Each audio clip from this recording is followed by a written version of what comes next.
Yes, you definitely can. Welcome everybody, this is AI versus Swarm 5 Preservation Edition. Yes. So, like I said, yes, you can definitely do it with AI. Sadly, spoiler, I was not able to finish my run. Like the boring answer will be, oh, because my characters weren't leveled up. The relics were just a bunch of random relics just to activate the bonus. Icons were not leveled. Yada. The real reason was that I took the split damage and I just fucked up. So yeah, let's go into this. Normally I would just put few clips of the fights and leave it like this, but I decided that the commentary version will be better, so let's go.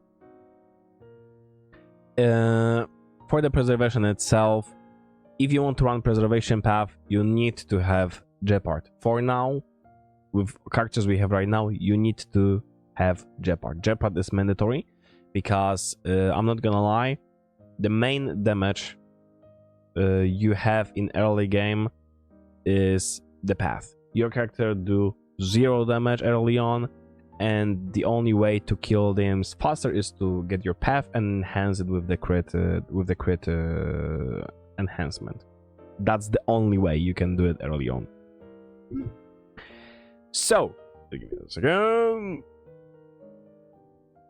Okay. So how you should play it? Like I said, Jeopard is mandatory. In this case, I run full for heals. I run with Fushuang and MC and of course Jeppy. With Adventuring coming in 2.1, you can maybe, and he is supposed to be shielder with damage, so maybe you can, if you have both Fushuang and Jeopard, you can just go with Adventuring instead of MC and you can just obliterate them. Well, this will be just way too easy. So that's the team, and how the entire run works and what you have to focus on. Like I said early on, your almost only damage is your path resonance, which means you want to have your path resonance as soon as possible. So take those, just pray to God and take those 3 preservation buffs as soon as possible.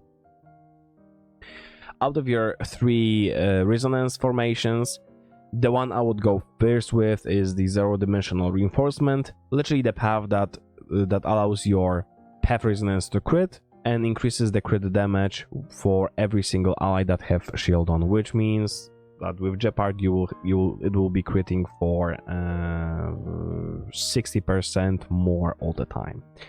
The second one will be Isomorphous Reaction, which is literally the path that increases the uptime on your path, and the third one will be the third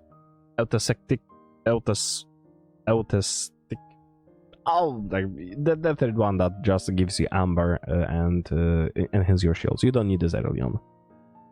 And like I said, since your path is the main damage, you want to increase the damage and you want to increase the uptime of the path itself. You want to take all the buffs. You want to take every single preservation buff. Preservation is your main focus. So what about the other paths that combines into the another additional path resonances for your for preservation, which in this case is Nihility and Remembrance. Your second path you want to go is definitely Nihility. While the Nihility itself may not be as good, because none of the characters you are using will have Nihility, unless you are running MC with, for example, something like the Market that increases the burn on the enemy. Maybe you'll do something, but it's not as good. But here comes the second thing that will allow you to do additional damage, and that is the path resonance with Nihility, which literally allows you to apply bleed on the enemies. And I'm not gonna lie, this bleed is enormous. The amount of damage this build can dish out is very high. That's why when you're going for the Nihility, you want to focus on I will still get healing in ER. While it's not as much, it will it will be something, especially ER. So we can have uptime on your characters, and like something with extended bleed duration. So you want to extend durations as much as possible. And when it comes to remembrance, it's just okay. Like if you're lucky to get the 6-hit freeze, the golden one, I will go for it. Maybe the base freeze will also be nice. Like since you have Jeopard, you can more or less sometimes freeze the enemy. But I will just go with 3 and don't care about it. If remembrance shows up and there's nothing better else to take, I will just go with it. Then it's like not this path is not as important as you would think. For abundance, that would be another path. Maybe you want to take even more than remembrance, since every type of healing is good. And there's, I don't remember which one is this, but there's a path, there's one buff that when Fu Shuang heals herself, she also heals herself with her passive. She also heals the allies, which is very good. It's either the golden one or like one of the blue ones. We can look after this. And to top it off, you want to have few distraction buffs, but only few. And here is why. You want to take the lower HP you have, the higher defense you have. The lower HP you have, the higher effect resistance you have. And after your HP goes below a certain threshold, you will heal up. Those are buffs you want to take from distraction.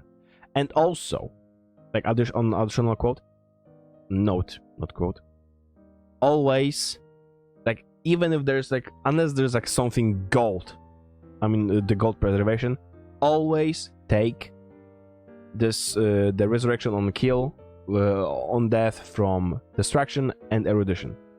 It doesn't cost you a lot. There's a lot of nodes in Simulated Universe Swarm, so just take those.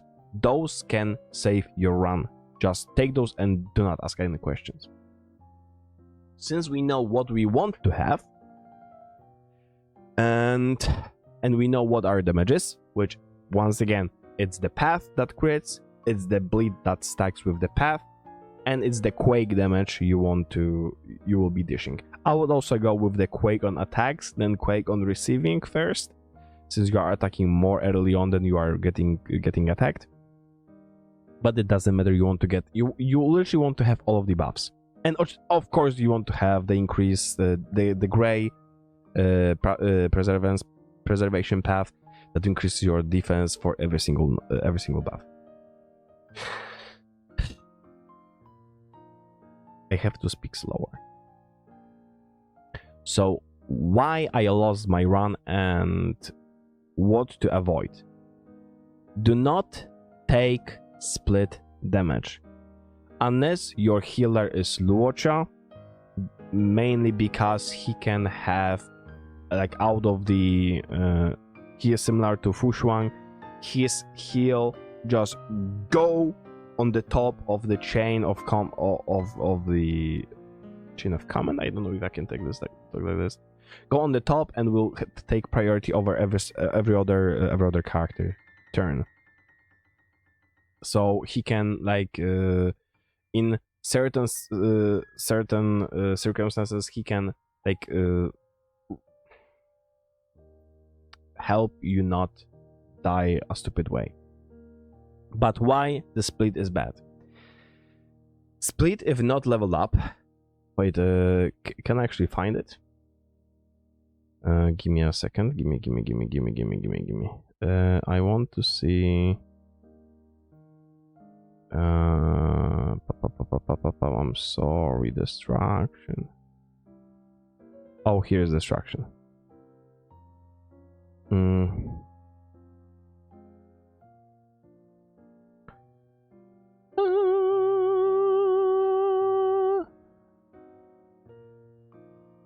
Right. Where is this? Oh, regression Inequality of Annihilation. That's the buff. When players' character are hit, damage taken by the character is equally distributed to amongst all allies. This sounds good. It's like a base, like a budget Fushuang buff, but that's a bait. Unless it enhanced, and the enhanced version is received 15% less damage. This is very important. Unless it's enhanced, it will just fuck you over. Even if it's enhanced, I would avoid this. And here's why. I told you previously to take this buff, Disciplinary Flicker.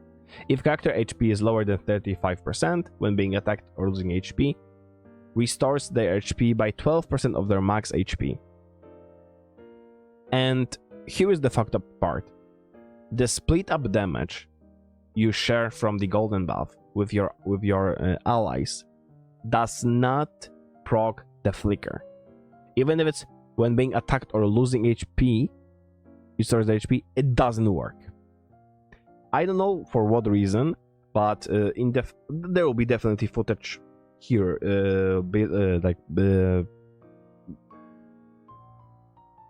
behind me. Maybe there's actually like a moment right now we would see it. It does not proc the flicker. Maybe it's bugged, maybe there's something bad with it. It does not proc the flicker, which means normally if the character is attacked and this character is low on HP, it will heal up. But with the flicker, your character will just losing HP, losing HP, losing HP, losing HP.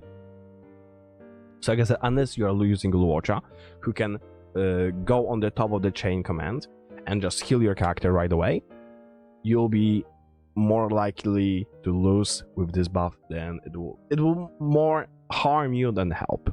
So just avoid this buff. Actually, maybe I will type something about this buff, because it should be working. And with this, I think you are ready to go. Like I said, the path is very easy to apply. The only thing that may kinda piss you off is you will not get a single trotter, mainly due to the reason that AI is fucked up, does not focus the trotters, and you lack a lot of damage, so you will not be able to kill them fast. Beside this, the path, the base path, the bleed, and the quake will do enough damage for you to survive those fights. And with all of those buffs, increase the defense, increase the additional healings, you'll be able to go through it. So if you have Jeopard and you can build team like this, build the whole team, do it. It's fun. So if I was almost able to do it on AI with unleveled character, I mean unbuilt character, and with me trolling myself by taking that buff, you can definitely do it too. So try it for yourself, tell me what happened, and see you next time on like the next path. I don't know what I'll do it. Like Swarm is not as important right now since we got golden gears, but I still like to go back to it and check if characters are enough and the path is strong enough for AI to like abomination of AI to actually finish the runs. So yeah, thank you for watching. Till next time, bye bye.